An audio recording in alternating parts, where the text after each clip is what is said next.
जी नमस्कार, स्वागत है आप सभी का फिजिक्स पाठशाला के इस यूट्यूब चैनल पर।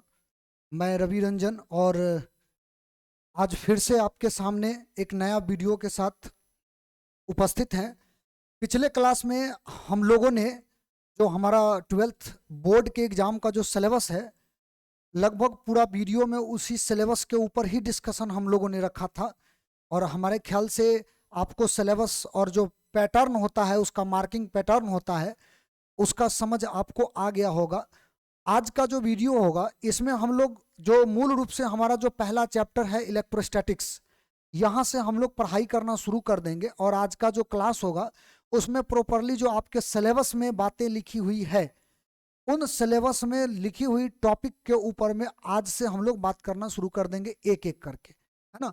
तो पुराना जो हमारा स्लाइड था कुछ ऐसा था, जो एक बार फिर से हम आपको चाहेंगे कि आप देख लो। हमारा जो स्लाइड था कुछ ऐसा ही था, है ना। अगर आपको जरूरत पड़े तो थोड़ा सा एक शुरुआती दौर में ही आपको हम बता दें कि चूंकि ये चीज़ें जो है, जो चीज़ें आप माने आप देख रहे हो बोर्ड पर, आज चाहे आप जो टॉपिक सीखोगे, उन टॉपिकों को अगर आप नोट्स में शामिल कर लेते हो तो उसका बेनिफिट आपको लास्ट में मिलता है। जैसे कि जब आप रिवीजन करते हैं ना, तो रिवीजन करते समय कोई भी व्यक्ति किताब जो है पूरा पढ़ नहीं सकता है। उस समय आपका जो बनाया हुआ अपना जो पर्सनल नोट्स होगा वो आपको बहुत अच्छा काम आएगा उस समय में, है ना। वो सबसे बेहतरीन होता है। तो आप उस अनुसार से अपना एक साथ में नोट्स बनाइए। और उसके लिए आप ऐसा कर सकते हैं कि थोड़ा सा लिखने के बाद जब भी बोर्ड भर जाएगा तो हम आगे बढ़ने से पहले बोर्ड से थोड़ा साइड हो जाएंगे। आप चाहो तो उसका स्क्रीनशॉट ले लो, बाद में लिख लो, और नहीं तो वीडियो को पॉज करके आप साथ में भी लिख सकते हो। लेकिन अगर आप ऐसा काम करते हो तो आपका जो है धीरे धीरे करके एक बढ़िया सा नोट्स भी बन जाएगा। और साथ में जब आप रिवीजन करोगे तो रिवीजन करते समय वो आपको बहुत ज़्यादा हेल्पफुल भी होगा, है ना। बार बार आपको वीडियोस देखने की जरूरत नहीं पड़ेगा। तो चलिए शुरुआत करते हैं हम लोग। हमारा जो आज का टॉपिक है वहां से, ये अपना स्लाइड था, आप देख लो एक बार। इसका मार्किंग पैटर्न पिछले क्लास में हम बताए थे, और ऐसा ही था हमारा नेक्स्ट स्लाइड भी, आप देख लो। ऑप्टिक्स हो गया, मॉडर्न फिजिक्स हो गया, जो जो टॉपिक हमें पढ़ना है उन तमाम टॉपिक को हमने इस तरह से आपके सामने प्रेजेंट किया था। और थोड़ा सा और एक बात ध्यान रखिएगा आप लोग, ये जो चैप्टर वाइज जो टोटल बातें आपको हमने पिछले क्लास में बताया था, ये सभी चैप्टर को एक एक करके हम लोगों को बढ़िया से पढ़ना है, और सभी चैप्टर का एक बढ़िया सा नोट्स भी तैयार रखना है ना। आखिरी समय में देखो, आपके ऊपर सभी विषय का लोड पड़ेगा। फिजिक्स भी है, केमिस्ट्री भी है, मैथ्स भी है, बायो जो भी आपका है, वो तमाम विषय का जो है एक साथ आपके ऊपर लोड पड़ेगा। तो जब आप एक एक टॉपिक को, अगर टाइम टू टाइम अगर आप कवर करते चलते हो तो वो टॉपिक का रिवीजन करना जो होता है ना, वो आसान होता है। जैसे देखो, अगर कोई चीज़ आप आधा घंटा में सीखे हो और उसका अगर आपको रिवीजन करना होता है तो उसको आप 5 मिनट या 10 मिनट के अंदर में रिवाइज कर लोगे। लेकिन पुनः उसको वापस सीखना पड़ेगा। अगर मान लो आपने उसको पढ़ा नहीं, केवल टीचर जो बता दिए सुन लिए, बात खत्म हो गया, वापस जब आपको उसको पढ़ना पड़े तो याद रखिएगा उसको पढ़ने के लिए फिर से आपको उतना ही टाइम देना पड़ेगा, और आखिरी समय में उतना टाइम होता नहीं है।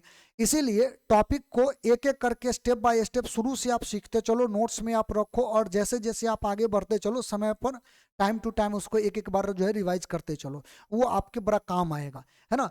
चलिए शुरुआत करते हैं। हमारा जो चैप्टर है, पहला जो चैप्टर है इलेक्ट्रोस्टैटिक्स, यहीं से हम लोग शुरुआत करेंगे। तो जैसा कि हम पिछले क्लास में आपको बताए भी थे, इलेक्ट्रोस्टैटिक्स का मतलब होता है रुका हुआ आवेशों का अध्ययन। आप ऐसे कह सकते हो कि जब चार्ज रुका हुआ रहे तो स्वाभाविक बात है कि चार्ज के रुका होने की वजह से भी चार्ज के चारों ओर कुछ ना कुछ इफेक्ट होगा, या रुका हुआ चार्ज का कुछ ना कुछ प्रभाव होगा। उसी को लोग इलेक्ट्रोस्टैटिक्स में पढ़ते हैं। वैसे आपको ये बात बता दें, आवेश के बारे में जो है बहुत पुराने समय से लोगों ने रिसर्च किया है, बहुत सारे वैज्ञानिकों ने इस पर बात किया है।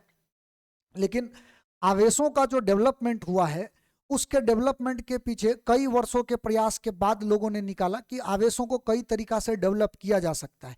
डेवलप करने का मतलब ऐसा नहीं समझना आप लोग कि आवेश बनाया जा सकता है। आवेश को तो बनाया जा ही नहीं सकता है, बल्कि हम लोग पहले से ही जानते हैं कि दुनिया के जितने भी मटेरियल हैं, जितने भी पदार्थ हैं, वो सभी के सभी पदार्थ जो होते हैं वो एटम से बने होते हैं। जितने भी पदार्थ हैं सब के सब एटम से बने होते हैं, परमाणु से बने होते हैं, है ना। या आप ऐसे भी बोल सकते हो कि अपना पूरा का पूरा ब्रह्मांड जो है वो ब्रह्मांड बना हुआ है पदार्थ से, और पदार्थ बना है परमाणु से। और परमाणु बना है इलेक्ट्रॉन, प्रोटॉन, न्यूट्रॉन और भी पार्टिकल उसके अंतर्गत होते हैं, लेकिन मूल जो पार्टिकल हैं वो 3 हैं। तो कुल मिलाकर के अगर आप देखो तो इतना बड़ा ब्रह्मांड का छोटा सा जो उसका स्वरूप है, छोटा सा जो उसका स्वरूप है वो क्या बनेगा, इलेक्ट्रॉन, प्रोटॉन, न्यूट्रॉन और भी पार्टिकल्स होते हैं, जिसमें मूल पार्टिकल का चर्चा हम अभी कर रहे हैं। तो न्यूट्रॉन जो है ये तो चार्जलेस है, इसके ऊपर कोई आवेश नहीं होता है, लेकिन इलेक्ट्रॉन, प्रोटॉन जो होते हैं इस पर चार्ज होते हैं। जैसे इलेक्ट्रॉन की बात कर लो तो इलेक्ट्रॉन पर माइनस चार्ज होता है, निगेटिव चार्ज होता है, और अगर प्रोटॉन की बात करें तो इसके ऊपर में पॉजिटिव चार्ज होगा। लेकिन प्रोटॉन जो होता है वह किसी भी परमाणु के न्यूक्लियस में बैठा रहता है। प्रोटॉन और न्यूट्रॉन दोनों रहता है, लेकिन हम चार्ज की बात कर रहे हैं तो प्रोटॉन का इसलिए चर्चा कर रहे हैं। प्रोटॉन जो होता है वो न्यूक्लियस के अंदर होता है, परमाणु के नाभिक के अंदर में बैठा हुआ रहता है।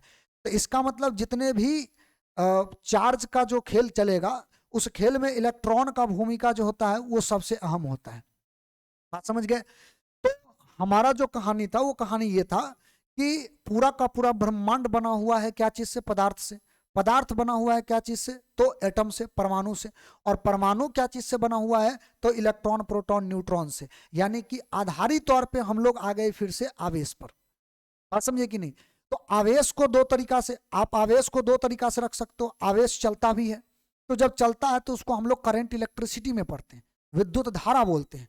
धारा बोले तो चलना, ठीक है ना, कॉन्टिन्यूअस जो होता है एक जगह से दूसरी जगह फॉलो करना, माने फ्लो करना, ठीक है। तो इसको हम लोग बोलते हैं विद्युत धारा। तो चलता हुआ आवेश के बारे में हम पढ़ेंगे, लेकिन उसको विद्युत धारा में पढ़ेंगे। और रुका हुआ आवेश के बारे में जो हम पढ़ेंगे वो टॉपिक का नाम होगा इलेक्ट्रोस्टैटिक्स, स्थिर वैद्युत की इसको बोलते हैं। हमारे ख्याल से आपको ये पूरा का पूरा बातें जो है वो क्लियर होगा। तो इसका डेफिनेशन में भी हमने वही बात लिखा है ना, वही चीज जो आपको अभी हम समझा रहे थे कि स्थिर आवेश के विद्युतीय प्रभाव के अध्ययन को स्थिर वैद्युत की हम लोग बोलते हैं। स्थिर आवेश के विद्युतीय प्रभाव के अध्ययन को स्थिर वैद्युत की हम कहते हैं। अंग्रेजी में भी अगर इसका डेफिनेशन देखो तो इसको भी आप वैसे ही बोल सकते हो, the study of static charge and its effect in day to day life. ऐसे एक बात ध्यान रखिएगा, इसका जो इफेक्ट होता है हमारे दैनिक जीवन पर भी पड़ता है। बात समझ गए कि नहीं? तो हम उसका थोड़ा सा अभी जो है सो चर्चा करेंगे भी आगे, लेकिन फिलहाल इसका डेफिनेशन जो हमने दिया है, हमारे ख्याल से आप इसके डेफिनेशन को समझ चुके होंगे।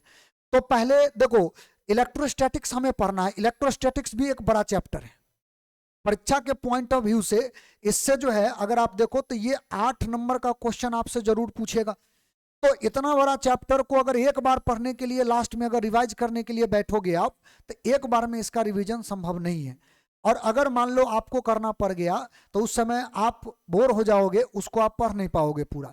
इसीलिए उससे बचने के लिए हमने क्या किया है कि इलेक्ट्रोस्टैटिक्स को, स्थिर वैद्युतिकी को 4 भागों में डिवाइड कर दिया है। एनसीईआरटी को भी अगर आप देखिएगा तो एनसीईआरटी में भी इसको 2 भागों में डिवाइड किया गया है। बात समझ गए ना? पहला जो भाग होगा उसमें इलेक्ट्रिक चार्ज, विद्युत आवेश, और electric field and Gauss theorem, विद्युत क्षेत्र और गॉस प्रमेय के रूप में उसको विभक्त किया है। ये पहला चैप्टर है माने एनसीईआरटी के हिसाब से। और दूसरा चैप्टर में इन दोनों को कंबाइन किया है, माने इलेक्ट्रिक पोटेंशियल, विद्युत विभव, और एक है आपका कैपेसिटर और वंडीग्राफ जनरेटर, ठीक ना, संधारित्र और वंडीग्राफ जनित्र। ये दोनों को कंबाइन किया गया है एक साथ, और ऊपर वाले दोनों को कंबाइन किया एक साथ। इन दोनों को मिलाकर के एनसीईआरटी जो है फर्स्ट चैप्टर बनाया है, और इन दोनों को मिलाकर के एनसीईआरटी सेकंड चैप्टर बनाया है। लेकिन हमने 4 भाग में इसलिए डिवाइड किया है ताकि ये टॉपिक वाइज टूट जाए, और जब भी आप रिवीजन करने के लिए बैठोगे तो एक बार में आप एक ही चीज पढ़ो। जैसे कि आपने शुरू किया इसका रिवीजन, तो आप जो है 1 घंटा 1.5 घंटा के अंदर में 1 घंटा तक जो है, या फिर उससे भी कम समय में, क्योंकि चार्ज बहुत छोटा सा हिस्सा है, तो आप इसको इजी वे में कम समय में जो है इसको रिवाइज कर लोगे। फिर आपको रिवाइज करने की जरूरत पड़ेगी तो एक दिन आप, जैसे होता है ना कि अगर आप उसको छोटा छोटा टुकड़ा में बांट रखे हो, तो फिर थोड़ा देर के बाद जो है आप इसको रिवाइज कर लोगे। तो उसके पॉइंट ऑफ व्यू से हमारा ये डिवाइडेशन है, और हमारे ख्याल से अगर आप ऐसा स्टेप को फॉलो करते हो तो ये आपके लिए ज्यादा बेनिफिशियल होगा, ज्यादा आपके लिए उपयोगी साबित हो सकता है ना। वैसे जैसे भी आप पढ़ो, लेकिन आपको ये तमाम बातें आना चाहिए। चलिए तो हम लोग शुरुआत करते हैं। तो स्वाभाविक बात है कि 4 भाग में हमने बांटा है, तो इसका पहला जो भाग है वहीं से हम शुरू करेंगे। और हमारा जो पहला भाग है वो है चार्ज, इलेक्ट्रिक चार्ज, विद्युत आवेश। और विद्युत आवेश अभी जस्ट हम लोग बात किए हैं, अपना पूरा का पूरा यूनिवर्स बना हुआ है क्या चीज से? पूरा का पूरा यूनिवर्स बना हुआ है पदार्थों से। और पदार्थ जो है वो खुद बना हुआ है एटम से, है ना। और एटम जो है वो खुद बना हुआ है इलेक्ट्रॉन, प्रोटॉन, न्यूट्रॉन से। तो उसका जो छोटा इकाई है वो आवेश बनेगा। छोटा इकाई में इलेक्ट्रॉन, प्रोटॉन आता है और उसके ऊपर प्लस माइनस आवेश है, तो स्वाभाविक बात है छोटा इकाई में आवेश आएगा, चाहे कोई भी आवेश हो, माने किसी भी कैटेगरी का आवेश हो, उसका प्रकृति जैसा भी हो, लेकिन आवेश ही है। तो आवेश एक तरह से किसी भी वस्तु का एक प्रॉपर्टी हो गया। आवेश जो है किसी पदार्थ का एक प्रॉपर्टी हो गया। बात समझ रहे हो आप? किसी पदार्थ का ये एक गुण है और इसी गुण के माध्यम से ये किसी दूसरे वस्तु के ऊपर में आकर्षण या विकर्षण बल लगाएगा। जैसे कि अगर हम आपसे ये बोले कि हमारे पास एक वस्तु है और इसको किसी भी तरीका से हमने आवेश दे दिया, कोई भी आवेश दे दिया, जैसे मान लो हमने इसको प्लस आवेश दे दिया, तो इसके अंदर जो है प्लस आवेश वाला गुण है, और एक और कोई वस्तु है उसको भी सेम आवेश दे दिया, प्लस प्लस प्लस आवेश दे दिया, तो सीधी सी बात है ये दोनों वस्तु जब आपस में आएंगे, नजदीक आएंगे, तो ये इधर भागेगा, ये इधर भागेगा। क्यों? क्योंकि ये सेम टाइप का चार्ज दोनों के पास है। इसी प्रकार से अगर दोनों पर माइनस होता तो भी दोनों भागता, लेकिन अगर एक पर प्लस होता और एक पर माइनस होता तो दोनों आकर्षित हो जाता। तो आप एक बात बताओ, ये बेसिकली इस पदार्थ के गुण को ही तो दर्शा रहा है, बात समझे कि नहीं? तो हम लोग आवेश का परिभाषा कुछ इस प्रकार से लिख सकते हैं कि ये किसी पदार्थ का एक ऐसा गुण है जिसके माध्यम से दो वस्तु, या ये कह लो कि यही पदार्थ किसी दूसरे पदार्थ के ऊपर में आकर्षण या विकर्षण बल क्या करेगा? आरोपित करेगा, ठीक ना। तो विकर्षण बल या आकर्षण बल जब इसके ऊपर में लगाए तो ऐसे प्रॉपर्टी को हम लोग बोलते हैं आवेश। देखो मास में भी ऐसा प्रॉपर्टी पाया जाता है, द्रव्यमान में भी। कोई वस्तु के पास द्रव्यमान है तो उसमें भी एक प्रॉपर्टी होता है कि वो फोर्स लगाता है, लेकिन उसका प्रॉपर्टी है कि वो केवल अट्रैक्शन फोर्स लगाता है। बात समझे कि नहीं? तो हमारा जो पहला जो टॉपिक है आवेश, इस आवेश के बारे में आपको इस तरह से बातें ध्यान में रखना है, ये पहला पॉइंट है। लेकिन आवेश के साथ कुछ और भी बातें हैं जो आपको ध्यान में रखना चाहिए। पहली बात तो ये कि आवेश को हम लोग डिनोट करते हैं क्यू से। हम यहां पर लिख सकते हैं it is denoted by Q, small Q से, या फिर आप इसी को कैपिटल क्यू से भी डिनोट कर सकते हैं। माने आवेश को सूचित करने के लिए हमारे पास जो है सो कोई व्यवस्था होना चाहिए, है ना। तो हमारे पास इसका जो व्यवस्था है वो व्यवस्था क्या है? वो है क्यू। क्यू के माध्यम से हम इसको जो है डिनोट कर सकते हैं, ठीक ना। माने आप इसको हिंदी में भी अगर करना चाहो तो आप ऐसे लिख सकते हो, इसे स्मॉल क्यू या फिर कैपिटल क्यू से सूचित किया जाता है,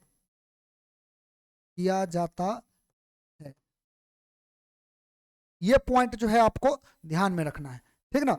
अब बात है कि स्वाभाविक बात है कि इसका यूनिट भी आपसे पूछेगा, तो याद रखना आप लोग, इसका जो ऐसा यूनिट होता है, ऐसा यूनिट ऑफ चार्ज, चार्ज का जो एसआई मात्रक होता है, आवेश का एसआई मात्रक, आवेश का एसआई मात्रक, आवेश का जो एसआई मात्रक होता है वो होता है कूलम।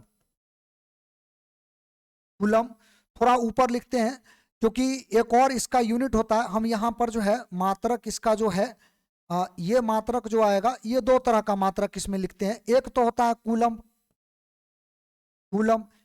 कूलम साइंटिस्ट का नाम है, तो स्वाभाविक बात है कि इसको आप हिंदी में भी लिखो तो कूलाम लिखो, ठीक है।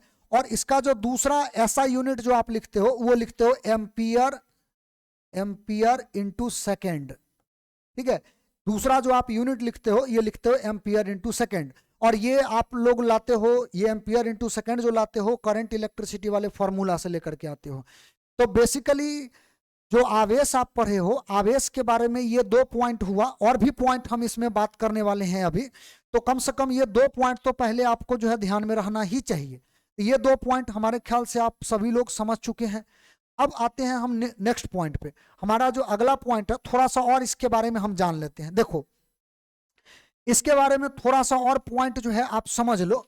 पहली बात तो आप ये समझ लो कि इसका सीजीएस मात्रक भी होगा। तो इसका जो सीजीएस यूनिट है, सीजीएस यूनिट ऑफ चार्ज, आवेश का जो सीजीएस मात्रक होता है ये होता है स्टैट कूलम, ठीक ना, या ईएसयू भी कहीं कहीं पर माना जाता है, ठीक ना। ईएसयू का मतलब होता है इलेक्ट्रोस्टैटिक यूनिट, इसको हम लोग बोलते हैं स्टैट कूलम,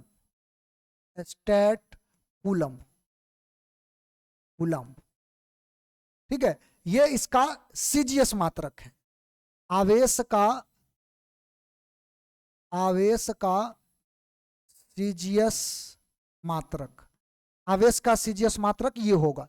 और वो जो ईएसयू जो आपको दिख रहा होता है, इस ईएसयू का मतलब होता है इलेक्ट्रोस्टैटिक यूनिट। और भी मात्रक होता है लेकिन माने हम लोगों को जो है ना सब का सब मात्रक बैठ करके मात्रक खाली याद नहीं रखना है। माने जो आपसे ज्यादातर परीक्षा में जो पूछा जाता है उसी यूनिट का पर हम ज्यादा फोकस कर रहे हैं, ठीक है। इसको हिंदी में भी अगर बोलो तो आप इसको हिंदी में बोल सकते हो स्थिर वैद्युत इकाई, स्थिर वैद्युत इकाई। एक और बात इसमें आप लोग याद रखना, ये जो स्टैट कूलम होता है ना इसको कूलम में भी आप बदल सकते हो, या ऐसे याद रखो कि एक कूलम जो होता है ना, एक कूलम जो होता है ये 3 × 10⁻⁹ स्टैट कूलम के बराबर होता है, स्टैट कूलम के बराबर होगा। ये बात आप समझ लो, ठीक ना।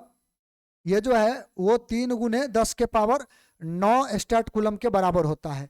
अब उल्टा भी आप कर सकते हो, एक स्टैट कूलम अगर आपसे पूछ दे तो ई वाला वैल्यू को इधर फेंक दो, 1/3 × 10⁹ ये कूलम के बराबर हो जाएगा। और ध्यान रखिएगा कूलम और ये जो एम्पियर इंटू सेकंड था वो बराबर होता है, यानी एक कूलम जो होगा वो 1 एम्पियर इंटू सेकंड के बराबर है। तो स्वाभाविक बात है कि 1 एम्पियर इंटू सेकंड भी इतना ही स्टैट कूलम के बराबर हो जाएगा। ये बात समझ में आया? आप लोग देख लो पहले ये तमाम चीजें जो हम आपके सामने बोर्ड पर अभी प्रेजेंट किए हैं, ठीक ना। कभी कभार जो इसका डायमेंशन भी लोग पूछ देता है, तो बीमा भी अगर आपको याद रहे तो ज्यादा ठीक रहेगा, ठीक ना। आवेश का डायमेंशन फॉर्मूला, डायमेंशन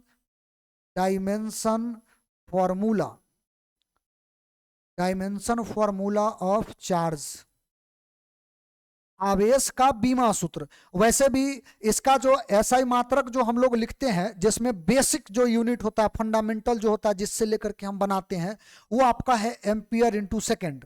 माने इसी फंडामेंटल क्वांटिटी से तो चार्ज बना हुआ है, तो हम लोग यहां से ले लेंगे और इसी का जो भी बीमा होता है वो बीमा उठा करके रख देंगे।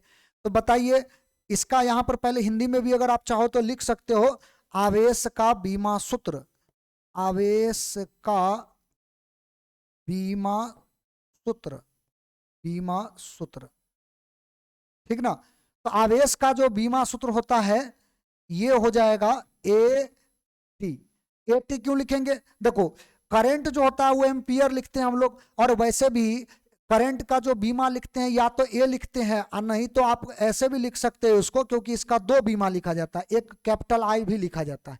तो या तो आई टी लिख दो और नहीं तो आप ए टी लिख दो, दोनों जो है वो किसका बीमा हो जाएगा? आवेश का हो जाएगा। लेकिन कहीं कहीं पर इसका जो बीमा है ऐसे भी दे सकता है, आप समझ लो m का पावर 0, l का पावर 0, आप अगर कंटिन्यू जैसे कि हम लोग लिखते आ रहे हैं उसमें t और इंटू ए ऐसा भी लिखा जाएगा। अगर आप गौर से देखोगे तो ये में कोई अंतर नहीं है, क्योंकि किसी का भी पावर 0 का मतलब होता है 1, तो इसका मतलब ये सब जो है मिलकर के 1 होगा, और ई जो है जैसे है वैसा ही उतारा हुआ है। इसका मतलब ऐसा ऑप्शन जो होता है केवल आपको भटकाने के लिए दिया जाता है, बात समझे कि नहीं? तो ऐसा भी ऑप्शन आपके सामने प्रेजेंट किया जा सकता है। ये बात समझ चुके हैं? तो चलिए हमारे ख्याल से ये जो बात आप समझ चुके हो, इसको आप एक बार जो है अपने कॉपी में नोट कर लेना। हम थोड़ा सा पिछला स्लाइड भी एक बार आपको दिखा दें और साइड हो जाते हैं, आप स्क्रीनशॉट ले लेना इसका, ठीक ना। चलिए, एक तो ये था जो हम बात किए थे, और दूसरा जो अपना स्लाइड था वो ये था, है ना, इस पर हम लोगों ने बात किया था। इसका भी अगर आप चाहो तो इसका भी स्क्रीनशॉट ले लो, ठीक ना। अब बात करेंगे कि ऐसे भी आप देख लो, आवेश जो है वो कितने प्रकार के होंगे, 2 प्रकार के। तो ये तो हमारे ख्याल से पॉइंट आप लिख चुके हैं। तो अब पहले आवेश के बारे में थोड़ा सा हम लोग जान ले, और आवेश डेवलप कैसे होता है ये बात भी हम लोग थोड़ा सा जान ले, ठीक ना। देखो, आवेश तो आप लोग ये जान चुके हो कि चार्ज जो है वो 2 प्रकार के होंगे, types of charge, types of charges, ठीक ना। आवेशों के प्रकार, आवेशों के प्रकार। आवेश जो है वो 2 प्रकार का होगा। एक जो आवेश होगा, एक जो चार्ज होगा, इसको तो हम लोग बोलेंगे पॉजिटिव चार्ज, पॉजिटिव चार्ज, धन आवेश, धन आवेश। और एक जो चार्ज होगा इसको हम लोग बोलेंगे निगेटिव चार्ज, निगेटिव चार्ज, ऋण आवेश, ऋण आवेश। तो कुल मिलाकर के 2 तरह के चार्ज हुए, एक हो गया हमारा पॉजिटिव चार्ज और एक जो हो गया वो हमारा निगेटिव चार्ज। तो इस तरह से आवेश जो है वो 2 प्रकार के होंगे। अब यहां पर बात यह है कि ये जो आवेश का पूरा जो प्रक्रिया चल रहा है, तो स्थिर आवेश के बारे में लोगों को जानकारी कैसे हुआ, उसका तो कोई कारण होगा। तो याद रखिएगा, पुराने समय में वैज्ञानिकों ने कई तरह के प्रयोग किए, और कई तरह का जो है प्रयोग में उन्होंने ऑब्जर्वेशन किया, तो उन्होंने पाया कि चार्ज को जो है ना, ज्यादातर लोग 3 तरीका से डेवलप कर सकते हैं, और वो तीनों तरीका का जो है हम आपके सामने व्याख्या कर रहे हैं। देखो, आवेश को डेवलप करना और आवेश को पैदा करना, जनरेट करना, ये 2 थोड़ा सा, जनरेट करना बोल दो या प्रोड्यूस करना, ऐसा टाइप का थोड़ा अलग शब्द इस्तेमाल कर लेते, माने जैसे कहते हैं ना कि चार्ज बनाया नहीं जा सकता है लेबोरेटरी में, ठीक ना। डेवलप करने का मतलब हम ये मानते हैं कि डेवलप करने का अर्थ ये हुआ कि हम आवेश कहीं पर जो है ना अपीयर करवा रहे हैं। जैसे मान लीजिए ये कलम पर जो है, इस पर कोई चार्ज नहीं है, और हम जो है कहीं और से ला करके चार्ज ला करके इसके ऊपर में प्लस रख दिए, तो ये तो पॉजिटिवली चार्ज हो गया, धन आवेशित हो गया। लेकिन आप ऐसे तो नहीं कह सकते हैं कि इसके ऊपर में धन आवेश पैदा हुआ है, बना है, बना नहीं है, वो कहीं से आया है। तो बेसिकली हम आवेश को बना नहीं सकते हैं, बल्कि आवेश को अलग अलग तरीका से एक जगह से दूसरे जगह किसी तरह स्थानांतरित करके डेवलप कर सकते हैं। जिस वस्तु पर चार्ज नहीं है उसके ऊपर में विकसित हम लोग कर सकते हैं। बात समझे। तो आवेश को, आवेश के बारे में, रुका हुआ आवेश के बारे में अलग अलग तरह के प्रयोग हुए, और जो प्रयोग हुए उस प्रयोग में जो ऑब्जर्वेशन किया गया वैज्ञानिकों के द्वारा, उसमें 3 प्रमुख विधि बताई गई, माने बताया गया है। उन विधि में पहला विधि जो बताया गया है कि आवेश को अगर आप डेवलप करना चाहते हैं तो पहला मेथड लगाइए घर्षण विधि, फ्रिक्शन मेथड। घर्षण विधि में क्या करना है, माने 2 वस्तु को आपस में रगड़ना है।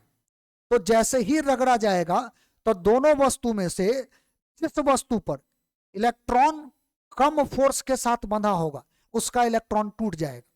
स्वाभाविक बात है, टूट जाएगा। जब घर्षण होगा तो किसी का इलेक्ट्रॉन कम जोर से बंधा हुआ है, कम फोर्स से बंधा हुआ है, और किसी का इलेक्ट्रॉन ज्यादा फोर्स से बंधा हुआ है, तो ज्यादा वाला तो अपना इलेक्ट्रॉन को छोड़ेगा नहीं, पकड़ के रखेगा। लेकिन जो कम बल से बंधा होगा वो क्या करेगा, छोड़ देगा, वो टूट जाएगा। तो जब टूट जाएगा तो जो टूटा हुआ इलेक्ट्रॉन है वो ट्रांसफर हो जाएगा किसी और ऑब्जेक्ट के ऊपर में। जैसे इसमें हमने उदाहरण के तौर पर जो है लिया है कि एक ग्लास लिया है और एक जो है आपका सिल्क का कपड़ा है ना।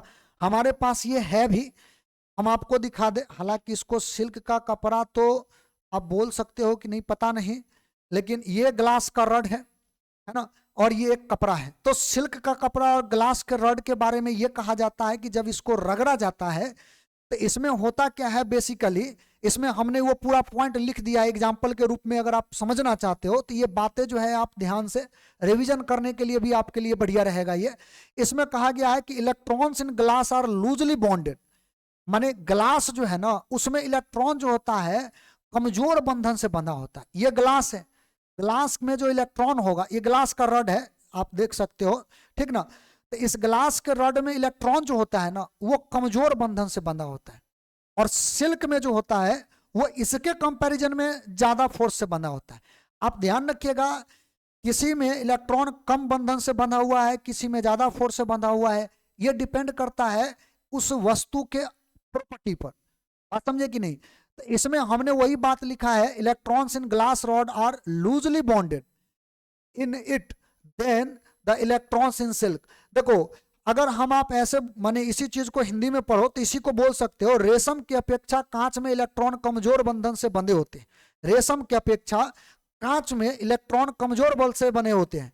इसीलिए जब कांच और रेशम को एक साथ रगड़ा जाएगा तो कांच से रेशम पर इलेक्ट्रॉन स्थानांतरित होगा।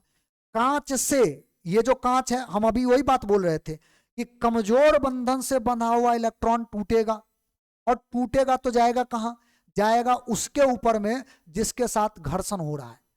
इसका इलेक्ट्रॉन चला जाएगा किस पर, कपड़ा पर। तो जब इस पर इलेक्ट्रॉन चला गया तो इलेक्ट्रॉन ज्यादा होने की वजह से इसके ऊपर में माइनस चार्ज आएगा। इलेक्ट्रॉन जैसे ही किसी वस्तु के ऊपर में बढ़ गया तो स्वाभाविक बात है कि उसका जो पॉजिटिव चार्ज होगा वो कम पड़ जाएगा, उसका संख्या कम होगा। बात समझे कि नहीं। तो ये जो होगा निगेटिव, माने निगेटिवली चार्ज इस पर हावी हो जाएगा, तो ये निगेटिवली चार्ज हो गया, ऋण आवेशित हो गया ये। और हमारा ये जो रड है, ये रड क्या होगा, पॉजिटिवली चार्ज हो जाएगा, क्योंकि इसका इलेक्ट्रॉन चला गया। तो इलेक्ट्रॉन जब चला गया तो पहले था न्यूट्रल, तो न्यूट्रल था तो इसका जो प्लस वाला आवेश होगा यानी प्रोटॉन जो होगा वो हावी रहेगा, पॉजिटिव चार्ज जो है वो हावी रहेगा। आप लोग देखे होंगे केमिस्ट्री में भी आयन जो बनता कैसे बनता है, जैसे कि मान लो हमारे पास सोडियम है, ठीक है। तो सोडियम का अगर कोई चार्ज नहीं हो तो इसका मतलब यह हुआ कि इसमें 11 इलेक्ट्रॉन है और प्रोटॉन भी कितना है, 11 है।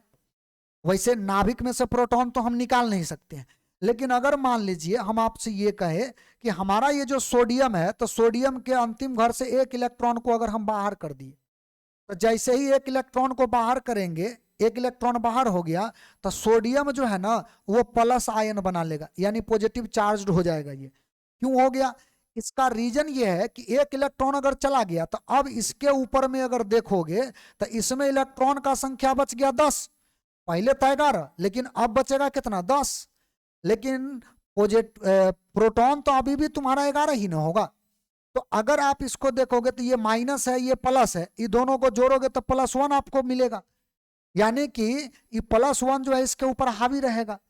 तो बेसिकली काम तो यहां पर इलेक्ट्रॉन ही करेगा। जैसे अगर मान लो कोई और मटेरियल ले लो, जैसे कोई और परमाणु ले लो, एक ले लो क्लोरीन, तो क्लोरीन का मतलब ये हुआ कि इसमें इलेक्ट्रॉन भी 17 और प्रोटॉन जो होगा ये भी 17। लेकिन अगर ये क्या करे कि बाहर से कोई इलेक्ट्रॉन ले ले, ये जो क्लोरीन है ना, ये क्लोरीन मान लीजिए ये बाहर से इलेक्ट्रॉन ले ले, तो इलेक्ट्रॉन ले लेगा तो ये निगेटिवली चार्ज हो जाएगा। क्यों हो जाएगा, क्योंकि अब इसका इलेक्ट्रॉन का संख्या हो जाएगा 18 और प्रोटॉन का संख्या तो वही रहेगा। बात समझे कि नहीं। तो यहां पर माइनस वाला ज्यादा हो गया, प्लस वाला कम पड़ गया था, हावी हो जाएगा तुम्हारा -1, तो इसीलिए ये निगेटिवली चार्ज हो गया। तब बेसिकली काम तो इलेक्ट्रॉन कर रहा है, लेकिन इलेक्ट्रॉन के आने जाने की वजह से प्लस माइनस चार्ज जो है वो डेवलप होता है।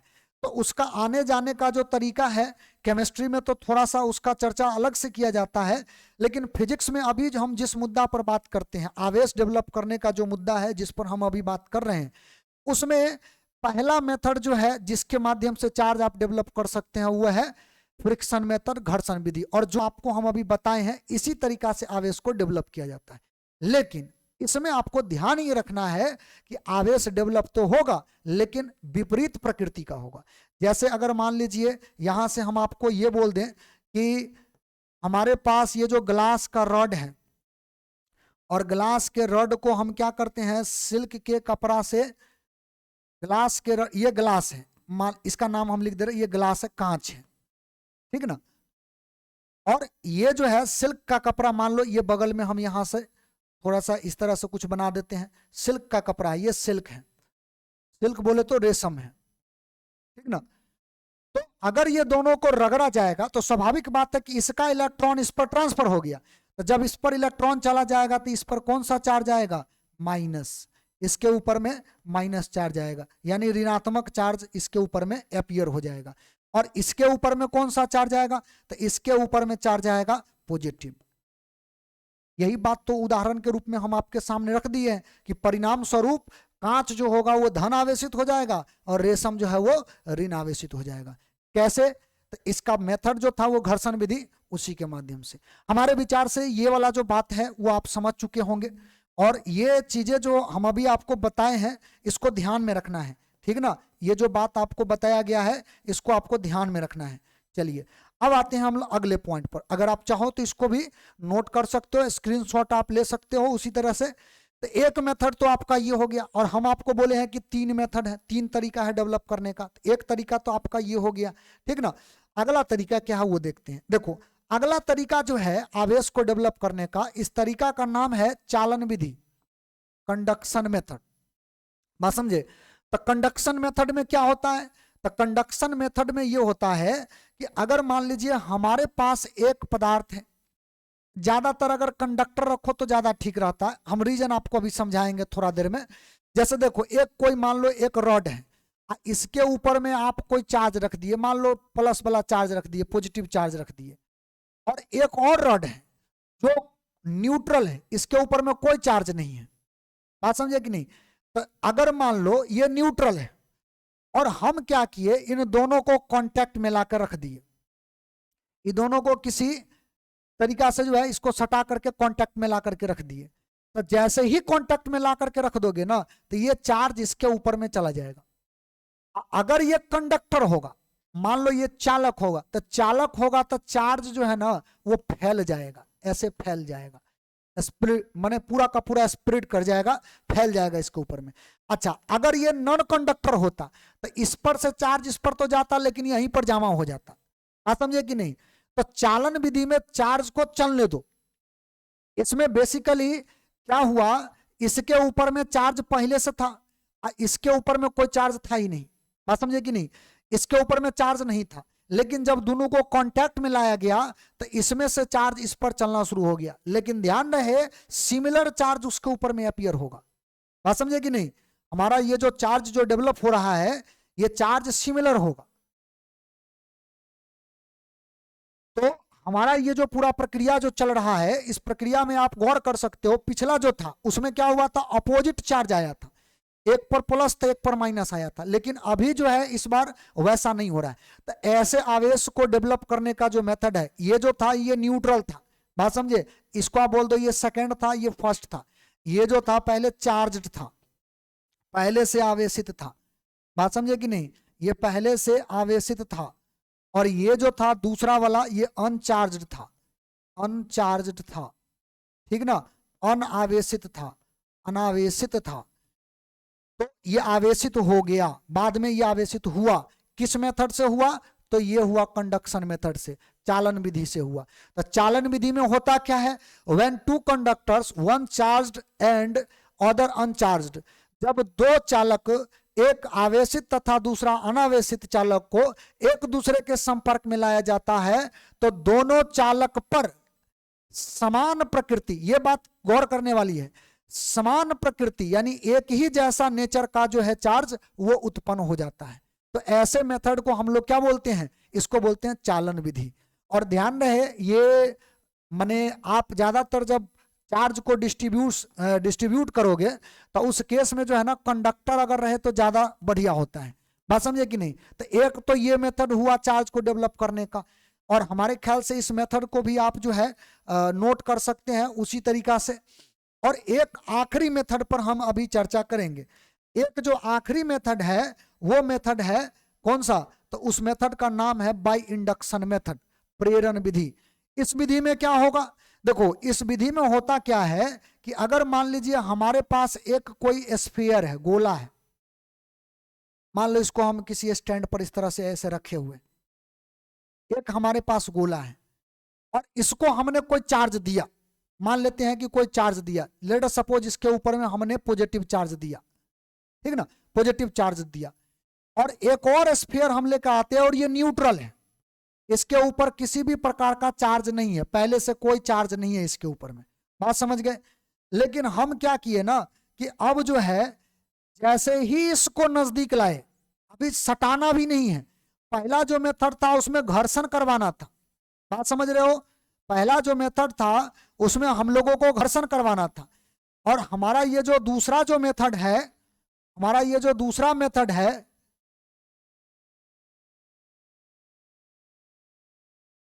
चलिए हमारा ये जो दूसरा मेथड है, इस दूसरा मेथड में क्या था, केवल संपर्क में लाना था।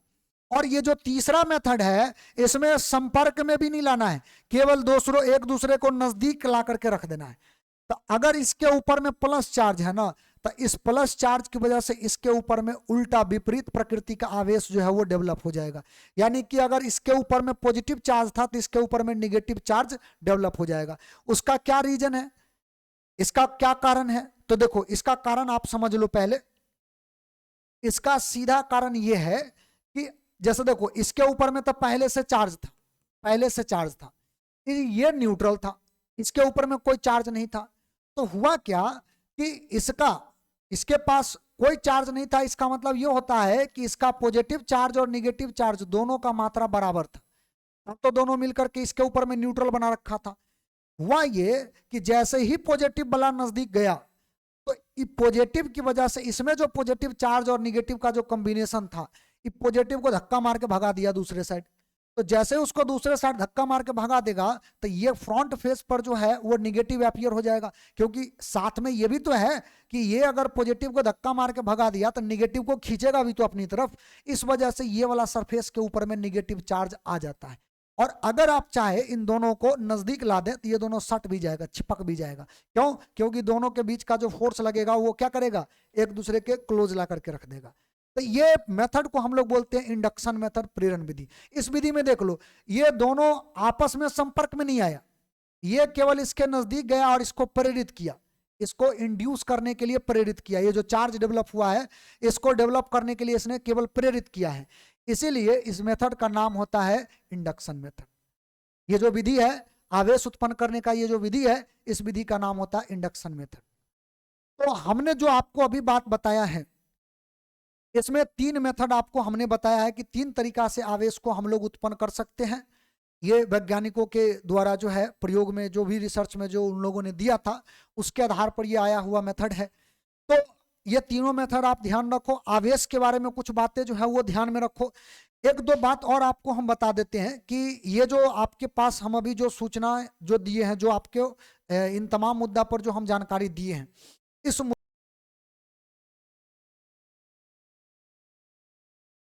हो तो घर पे भी आप ये काम कर सकते हो। मान लीजिए हमारे पास जो है यहाँ पर एक दो बैलून है, इस बैलून पर हम देखते हैं ट्राई करके। देखो ऐसे एक बात और याद रखना कि बैलून पर ये ट्राई होगा और जब आप क्या बोलते हैं उसको खास करके ठंडा के मौसम में अगर करोगे ना, ड्राइनेस थोड़ा रहना चाहिए, क्योंकि हाथ में अगर वो क्या बोलते हैं उसको पानी आ गया तो उस केस में ये काम नहीं करता है। जैसे कि ये बैलून है, बैलून को अगर आप देखो तो अभी हाथ में जो है ये चिपक नहीं रहा है, ठीक ना, ये नहीं चिपकेगा अभी।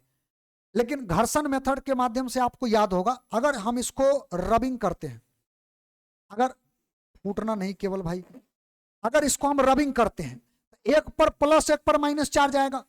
अभी जो मेथड पर है उस मेथड के हिसाब से इधर गया, ये इस मेथड के हिसाब से अगर हम इसको रगड़ते हैं तो कोई एक पर प्लस आएगा कोई एक पर माइनस आएगा, माने हमारा हाथ और बैलून दोनों के बीच में घर्षण हो रहा है। तो एक पर प्लस एक पर माइनस आएगा, इसका मतलब प्लस माइनस के बीच में अट्रैक्शन फोर्स लगेगा और ये चिपक जाएगा हमारे हाथ में।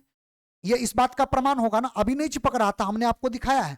अब इसको हम रगड़ते हैं और देखते हैं ये चिपकता है कि नहीं। लेकिन ध्यान रखना ये बढ़िया काम कब करेगा, जब हाथ में पानी नहीं लगा हो। हालांकि थोड़ा सा वो पसीना की वजह से हो सकता है, लेकिन हम थोड़ा ज्यादा चार्ज डेवलप करते हैं ताकि ये चीजें जो है अच्छा से काम करे। देखो अभी आप देख लो ये हमारे हाथ में चिपक गया। आप इसमें जितना ज्यादा चार्ज डेवलप करोगे ना उतना स्ट्रांग फोर्स इस पर लगेगा, और जितना स्ट्रांग फोर्स लगेगा उतना ज्यादा ये देर तक चिपका रहेगा आपके हाथों में, ठीक है। तो हम इसको जो है चिपका करके एक बार और देखते हैं। इस मेथड को हम बोलते हैं घर्षण विधि। घर्षण विधि द्वारा चार्ज डेवलप हो रहा है। आप देख लो ये हमारे हाथ में फिर से चिपक गया। जितना ज्यादा आप आवेश उत्पन्न करोगे, जितना ज्यादा घर्षण करवाओगे, उतना ज्यादा प्लस माइनस चार्ज दोनों पर डेवलप होगा। एक पर प्लस होगा तो दूसरा पर माइनस, और प्लस माइनस के कारण दोनों क्या होगा, आकर्षित हो जाएगा। तो ये जो प्रक्रिया है, इस प्रक्रिया को हम लोग बोलते हैं, ये यहाँ पर आवेश उत्पन्न हुआ है, लेकिन किस विधि से हुआ है, घर्षण विधि से। ठीक है, अब इसमें जो है कंडक्शन मेथड वाला तो थोड़ा सा जो है मुश्किल है बताना, लेकिन इंडक्शन वाला जो है आप देख सकते हो। देखो, हम अगर इस पर चार्ज डेवलप करें, अब मान लो कोई चार्ज डेवलप हुआ, अब प्लस हुआ कि माइनस हुआ, इसके लिए हम लोग अगला जो वीडियो होगा ना उसमें हम बात करेंगे कि कैसे हम पकड़ते हैं कि किस पर प्लस डेवलप हुआ, किस पर माइनस डेवलप हुआ। उसके लिए भी इंस्ट्रूमेंट है। देखो, इस पर चार्ज डेवलप हुआ है। अच्छा, अगर हम चाहे, थोड़ा सा देख ही लेते हैं इसको पहले।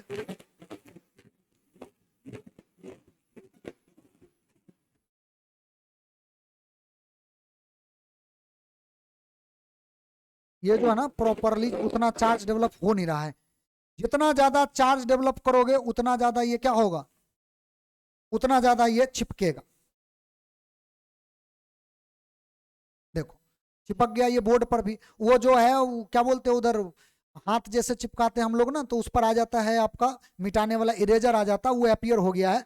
लेकिन आप गौर करो तो ये जो है इसके ऊपर में चिपक गया। और क्यों चिपका, तो उसका कारण है इंडक्शन मेथड, प्रेरण विधि। एक बार इस पर भी हम देखते हैं, ये जो हमारा कपड़ा है उसी से हम इसको जो है चिपका करके देखते हैं। फिर एक और इसको भी, ये चिपकता है कि नहीं ये देख लेते हैं फिर से एक बार और। ये भी चिपक गया।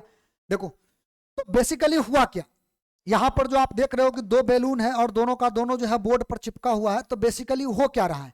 देखो, हुआ ये कि हमारे पास जो ये बैलून है, हमारे पास ये जो बैलून है, इस बैलून को हम रगड़े, या तो हाथ से रगड़ो नहीं तो कपड़ा से रगड़ो, ऐसे भी आप दोनों को जैसे चाहो वैसे आप इसे रगड़ सकते हो।